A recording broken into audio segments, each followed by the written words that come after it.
This was the reason I decided I'm going to get involved with permaculture. When I was introduced to it, and then I realized this is what will solve the problems.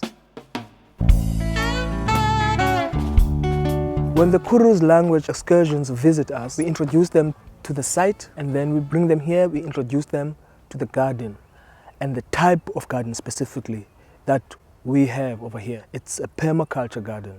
In permaculture, we promote indigenous vegetation, indigenous crops, because they do well in your farming. They need less input and less energy, but they give you abundance, you know. And then we introduce them to the crop, the type of crop that we put on the ground. Yes, umhlonyane is good when you have flu.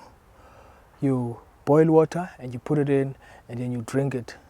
And it has no side effects because it is natural. We explain all these elements about the design system of permaculture, which all go down to preserving Mother Nature, you know, how it helps our health, which affects the mind.